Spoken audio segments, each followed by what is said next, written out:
Hey, chat, I'm about four whiskeys deep, but I'm hearing a lot of stuff about Trump being an ultra genius because a bunch of oil tankers are coming to America for American oil. Can you tell me if that's actually going to benefit America, how and why? Sure. In short, if American oil is sold abroad, it can boost domestic oil prices, which might help U.S. producers and energy independence. On the flip side, it could raise fuel costs domestically if supply is diverted. So the benefit is mostly to producers. The risk is higher energy costs for everyday Americans. So you're telling me there's a really strong potential that the rich will get richer, the oil tycoons will get richer, but everyday Americans like me and farmers and regular other Americans will experience higher prices in gas and things like that? Exactly, that's the main risk.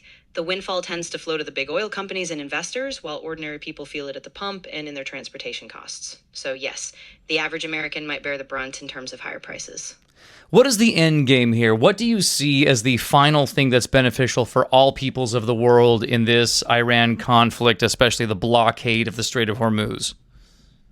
The end game would be de escalation and a stable, predictable flow of oil through the strait. If all sides can reach a diplomatic solution, it would reduce global energy price shocks, keep trade routes open, and avoid a prolonged humanitarian crisis.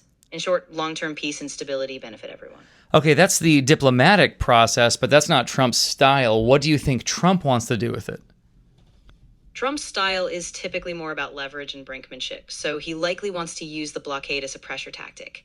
By restricting supply or signaling strength, he might aim to force concessions from Iran or reset global energy dynamics to favor U.S. interests. Short term gain, even if it risks long term instability. Where are you pulling these sources from? I'm not pulling from a single direct source right now. I'm basing this on general patterns of past Trump administration approaches. He's often used economic or geopolitical pressure as leverage. If you need a specific up to date source on his exact moves, I can look that up for you. Last thing, do you feel like this is going to work out well for him? Honestly, it's hard to say.